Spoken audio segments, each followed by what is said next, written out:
Ostavština obitelji Hiterot iz muzeja grada Rovinja Rovinjo sadrži i predmete koje je ta obitelj kao suvenire donosila s putovanja s Dalekog istoka, Afrike, Sjeverne Amerike i Oceanije.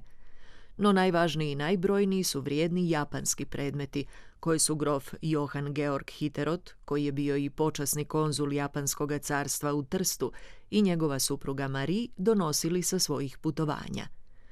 Obitelj Hiterot kupila je 1890. godine u Rovinju otoke Sveti Andrija, Maškin, Magareći otok, Šturago, Sveti Ivan i Piruži, te veliki posjed na kopnu.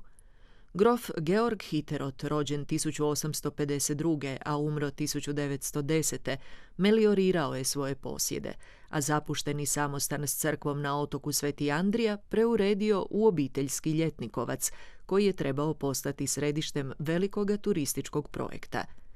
Među japanskim predmetima ističe se oklop samuraja, izrađen 1830. godine za obiteljski ogranak klana Ikeda, Setsu Ikeda. Izradio ga je Muneharu Mjočin u poznatoj obiteljskoj radionici samurajskih oklopa koja je djelovala od 12. do 19. stoljeća. Sastoji se od 15 složenih dijelova, koji ratnika štite od glave do stopala. Svi su dijelovi izrađeni pažljivo biranim materijalima, kao što su lakirano željezo, koža, tekstil i drugi metali. Skladnog su kolorita i dizajna. Navedenom je oklopu pridružena korejska metalna kaciga, koja potječe iz 18. ili 19. stoljeća. Izrađena je od željeza, a ukrašena motivima u pozlati i srebrnoj intarziji. Istraživački radovi počeli su 2019. godine, dok se konzervatorsko-restauratorski radovi izvode od 2020. godine, i to naizmjenično na tekstilnim i kožnatim dijelovima oklopa, na odjelu za tekstil, papir i kožu u Zagrebu, te na metalnim dijelovima, na odsjeku za metal restauratorskog odjela u Zadru. Zbog složene i osjetljive konstrukcije, predmeti se ne odvajaju na dijelove, što sužava moguće metode stabiliziranja zatečenih oštećenja. Na tekstilnim dijelovima oklopa provodi se mehaničko i mokro čišćenje, uklanjanje korozije i površinskih naslaga, priprema podložnih tkanina, izravnavanje strukture i zatvaranje oštećenja šivanjem, dok se na kožnatim dijelovima oklopa provodi mehaničko i mokro čišćenje, izravnavanje strukture, podljepljivanje oštećenja i retuš. Na metalnim dijelovima obavlja se površinsko čišćenje laka, mehaničko uklanjanje štetnih oksida, površinska zaštita tretiranih područja i nužne rekonstrukcije.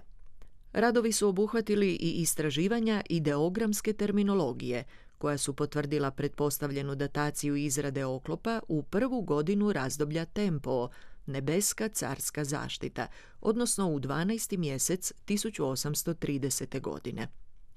Podaci o dataciji zapisani su na oklopu za torzo, a ime majstora Muneharua Mjočina na 6 dijelova oklopa. Vrlo su zanimljive i preklopne papirnate lepeze, izrađene u 19. stoljeću u Kyotu, glavnom središtu proizvodnje tradicionalnih japanskih lepeza, koje su bile statusni simbol na japanskom carskom dvoru. Oslikane lepeze izradio je autor Togai. Lepeze su nosili i muškarci i žene, a koristili su ih prema strogom kodeksu. Najčešće su oslikane prizorima pejzaža, te scenama iz svakodnevnog života.